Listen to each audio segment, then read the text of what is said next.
Hello, this is episode 9 of my Sewing Bee Synopsis, and if you haven't watched yet, then you know what to do. You can catch up on BBC iPlayer, and I'll meet you back here in a bit.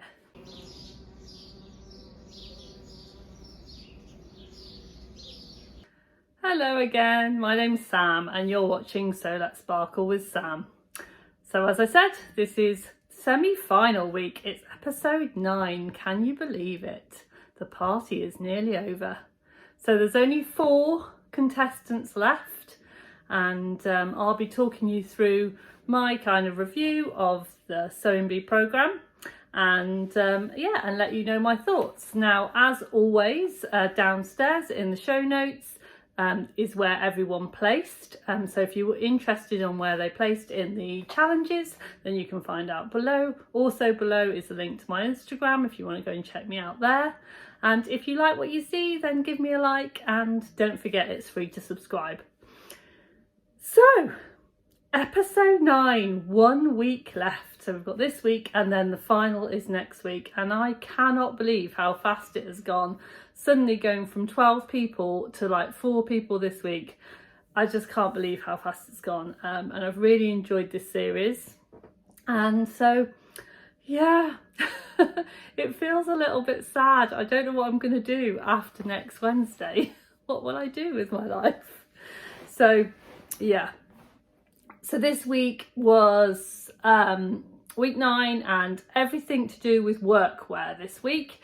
And the first challenge 1, was the pattern challenge, as always. It was a 5-hour challenge and I had to make a trench coat. Now, this trench coat had 10 buttons, had epaulettes, had pockets. It was an amazing thing. A belt.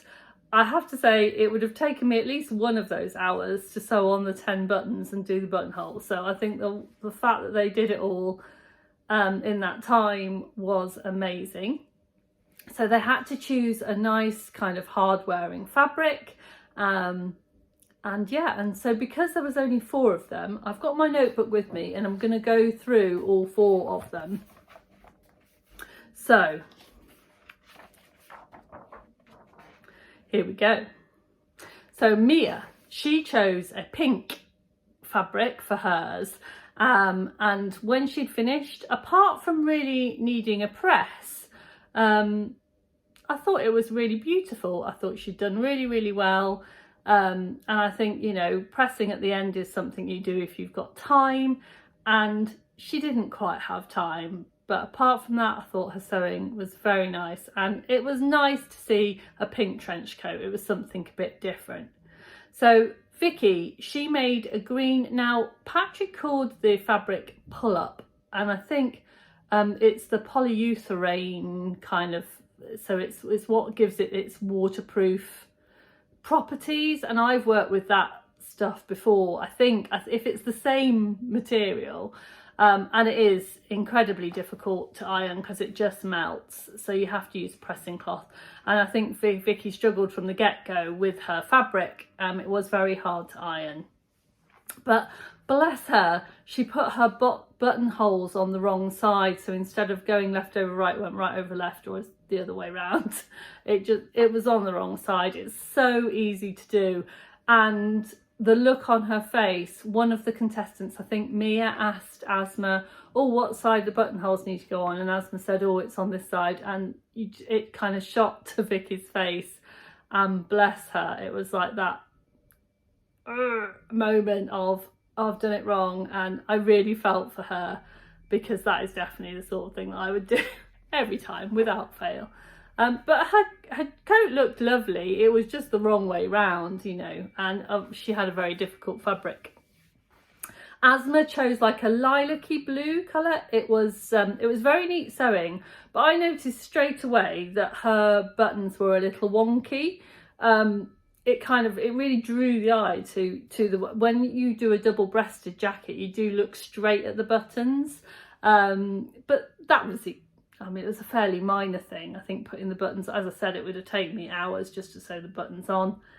And then Tony chose a green. I thought at first she'd chosen the same fabric as Vicki, but I think it was a slightly different fabric.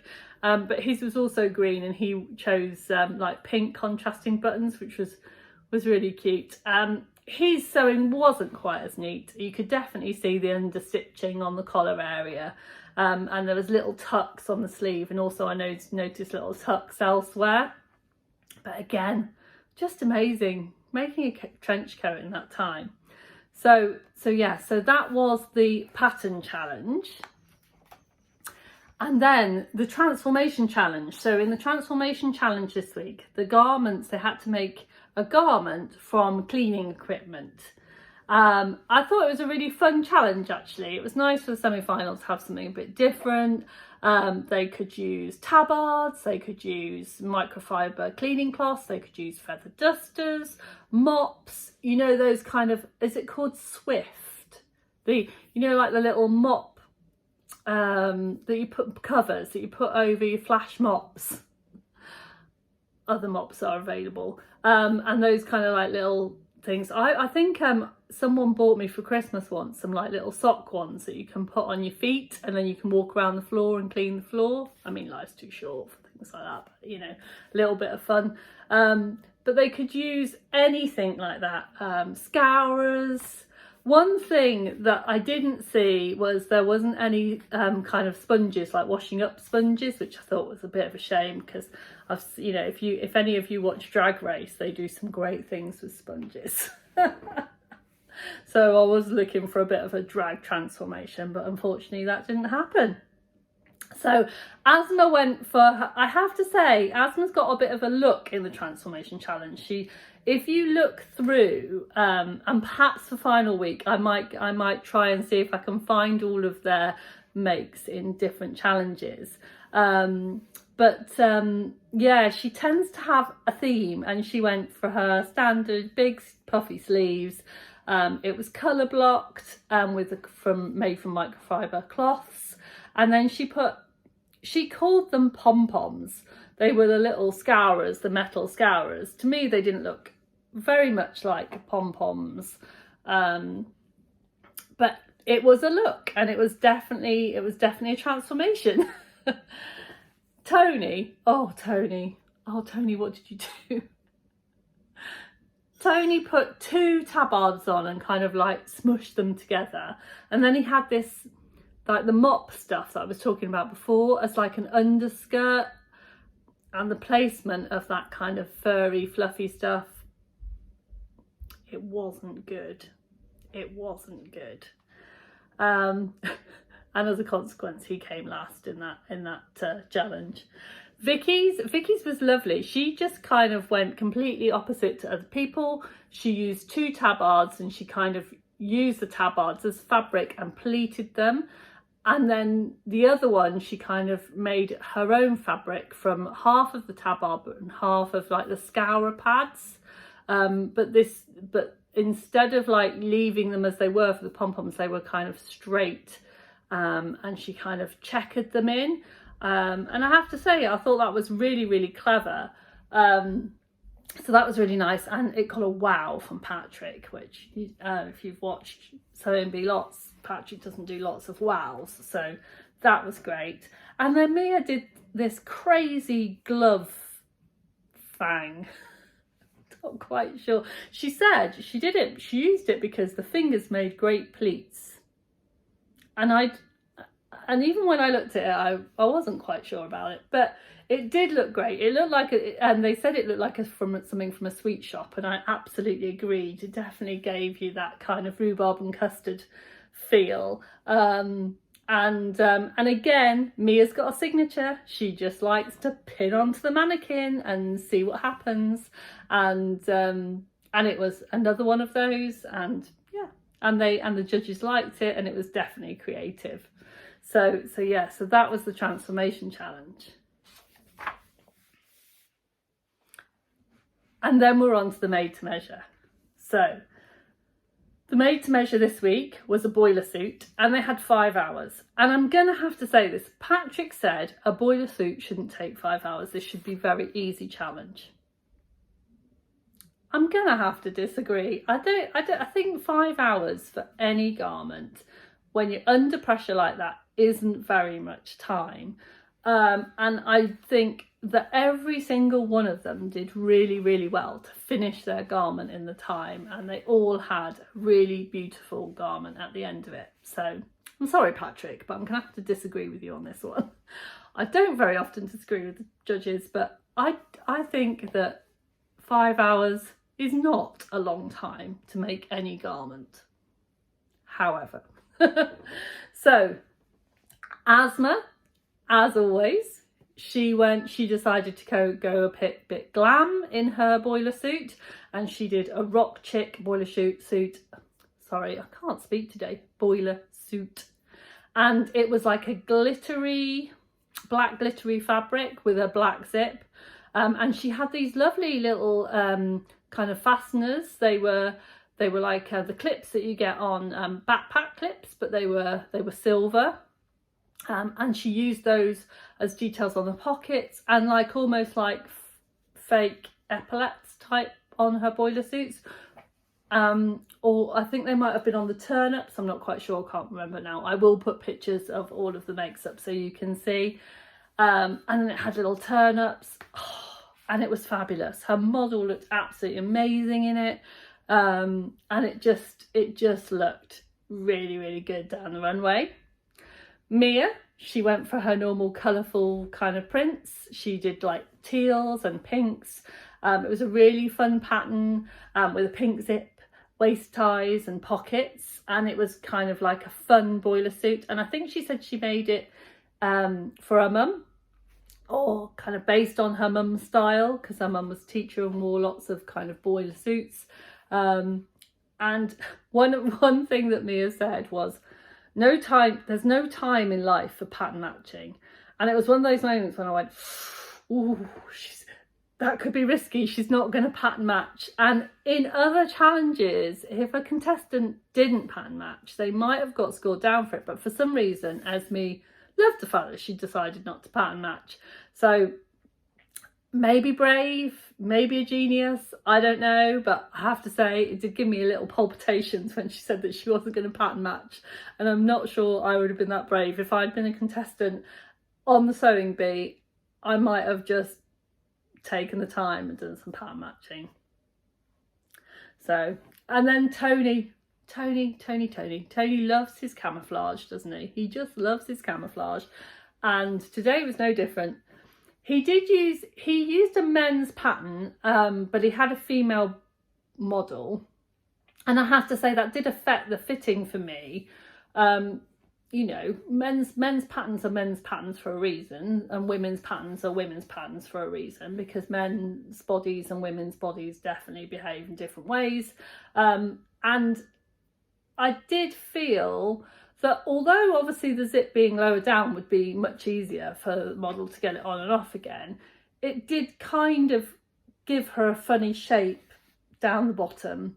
And I think it could have been a bit elevated if he'd have kind of, I think he also needed to sort his fit a little bit around the back, but you know, it was amazing. It was amazing. And the fact that he put so much effort in the pockets, he had orange pockets and black mesh over the top, so it ended up kind of having like a double outer pocket kind of feel to it. And it definitely gave you that kind of 90s hip hop kind of style. So yeah, so that was cool. And then Vicki went bright orange, and she went for more of a traditional boiler suit feel with kind of brass. They said at the beginning it was brass buttons, but it was actually brass poppers, because we saw the process of her putting them on, which I thought she did really well, by the way, because that's quite a tricky thing to do. And she put the brass poppers on, and then it had a pen pocket and then another pocket underneath. And she did talk a lot about lots of alterations that she had to do. Her model is very curvy, and so she talked about lots and lots of alterations that she'd done to the pattern. Now, I'm assuming that she did all of this beforehand. So when Patrick and Esme said that she was playing it a bit safe, at first I thought, well, you know, she's got a lot to do. She's got a curvy model. She's got to fit that. It is a made-to-measure challenge, and she's got to make the fit perfect.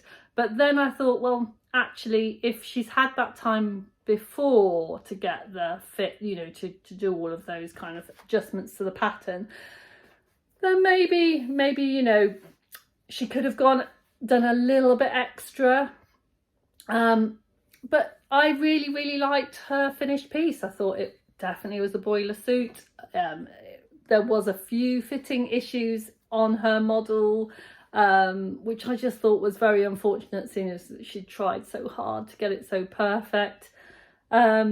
Yeah, so it wasn't the best fit. And also, although she did a really good job of getting her poppers on, I don't think that some of them were in quite the right place. I've noticed that when I've done dresses, that I have to sometimes move the buttons just to make sure that everything is in the right place, and time just got the better of her. So yes, so I think in the end it was fair that Vicki sadly had to go home.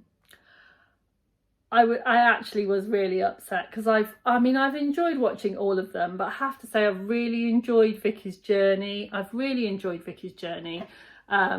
She's obviously a fantastic home sewer. She obviously loves sewing for her family, and that's really come across. And yeah, and I'll really miss her in the final, so that was really sad.